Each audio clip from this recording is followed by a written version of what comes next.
Hey, it's Elisa, and I wanted to make a quick video for you showing you one of my favorite ways, or one of the things that I do in the morning when I move my body to try and start to wake up and to feel a little more energized. And it's a combination called cat and cow, and we're going to explore a few different things. So we'll take cat and cow and maybe add to it a little bit. So in general, there are ways to do cat and cow differently than what we're going to do today. We're going to do it on hands and knees. You can do it seated and standing. But for today, we're just going to look at hands and knees. So placing our hands directly underneath our shoulders. If you have any type of wrist issues or tenderness, you can do fist for wrist. So you make your hand into a fist and place it again underneath your shoulder. Knees are directly in line with our hips. So we're going to start in our neutral position, which is called tabletop, which is where we are right now. And our spine is neutral. And as we inhale, we're going to let our spine start to kind of cave in a little bit. So we're going to think about arching the spine, belly drops. So as we inhale, we want our belly to expand. So that's perfectly okay. We're not trying to hold our belly in here. When we're in tabletop, we have more of a contracted belly. So we're going to inhale, belly expands with air. We're going to look forward. And if that's too much on your neck, you can just keep your gaze down towards the floor. As we exhale, we're going to reverse that. So now we're going to start to lift the belly. Again, the belly starts to contract. We're going to articulate one vertebrae at a time as we come into this shape of a cat. So think about an angry cat. And then we'll reverse that. So starting at your tailbone, inhaling, and we're going to travel one vertebra at a time again. Looking forward and coming into that cow. So exhaling, reverse it. And you can think about a few different things here. So the spine is traveling. We're traveling up the spine, one vertebrae at a time. It's almost like a strand of pearls, moving one pearl at a time. And then we talked about the belly a little bit. So keeping your attention on your belly. Now we let the belly drop. We come into cow pose. And then the belly lifts, drawing the needle in towards the spine. In cat pose.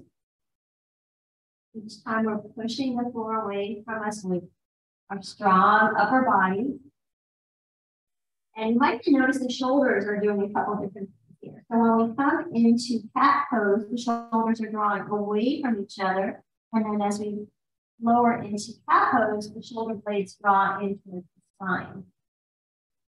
So in my yoga classes, oftentimes this is a favorite combination because it can feel really good to your spine as you start to wake things up. Some other ways that you can change this too, or to just change the motion for your body, is you can maybe experiment with placing your hands wider or closer apart. You can do things like some hip circles, and I love hip circles, by the way. They feel really good to me, especially as a runner, but you can try these out. You might start, maybe more up here, a little smaller. And then get a little bigger with your rotation. One thing I always recommend with any type of circular movement is to go in both directions. You want to reverse that.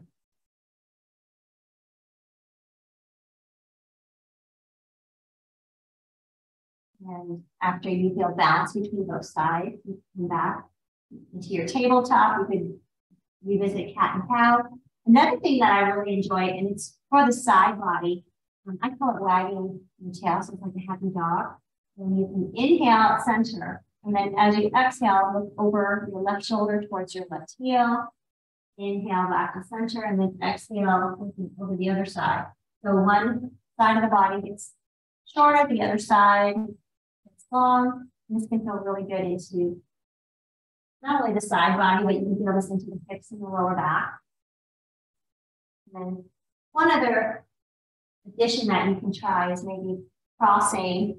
So whichever side you're looking at, you can send the opposite foot. You have a very long tail that you're looking at.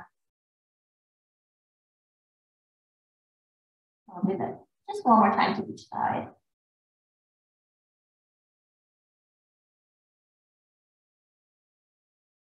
And again, there are so many ways to really add on and explore different ways of movement in that position, in that tabletop position.